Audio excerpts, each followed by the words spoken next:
बिस्मिल्लाहिर्रहमानिर्रहीम, अस्सलाम वालेकुम। Welcome to Sahar's kitchen. आज मैं आपको एवेपोरेटेड मिल्क बनाना सिखाऊंगी।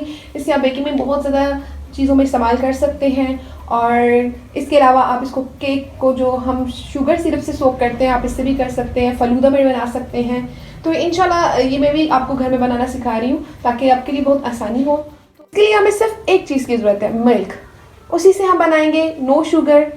इसमें हम कुछ भी और चीज़ ऐड नहीं करेंगे। यही फ़र्क है कंडेंस मिल्क में और एवेपोरेटेड मिल्क में। कंडेंस मिल्क में हम शुगर ऐड करके उसको क्रीमी थिक सिरप बनाते हैं लो फ्लेम पे, और वो फिर हमारे पास बहुत ज़्यादा थिक बनता है। एवेपोरेटेड मिल्क में कोई भी हम शुगर ऐड नहीं करेंगे।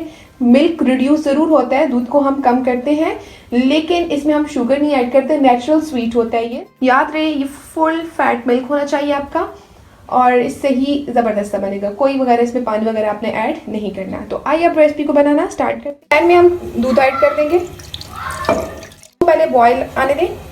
देखिए दूध को बॉयल आ चुका है। अब आपने क्या करना है, मीडियम लो फ्लेम पे इसको पकाना है तकरीबन 30 मिनट के लिए। ये देखिए 25 मिनट हो चुके हैं और मैं आपको ये दिखा रही हूँ 25 मिनट तक इसकी ये कंडीशन हो चुकी है। ये देख में आपको नज़र आ रहा होगा, और दूध भी रिड्यूस हो चुके हैं। 5 मिनट और रखेंगे और बस ये रेडी हो जाएगा।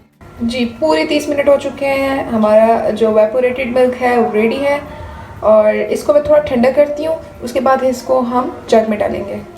अब इसको छान लें आप।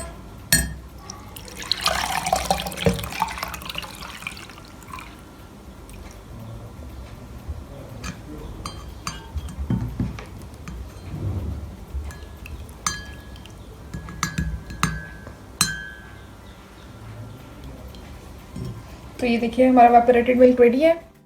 उम्मीद है आप लोगों को ये रेसिपी अच्छी लगी होगी। इससे तकरीबन आपको 1.5 कप मिलेगा, और ये आप इसको 7 दिनों के लिए अपने फ्रिज में रख सकते हैं, ख़राब नहीं होगा। आप इसको बेकिंग में यूज़ करें, फ़लूदा बनाएं, और भी बहुत सारे कामों में यूज़ होता है। तो अब आपको मैंने घर में बनाना बता दिया। इंशाल्लाह इस तरह की बहुत सारी रेसिपीज़ हैं इंशाल्लाह जो मैं सारी आपको घर में बनाना सिखाऊंगी। अगर आपको ये रेसिपी अच्छी लगी तो कमेंट्स में ज़रूर बताइए, और मेरे चैनल को लाइक, सब्सक्राइब और शेयर करना मत भूलिएगा। अपनी दुआ में मुझे याद रखिएगा। अल्लाह हाफिज़।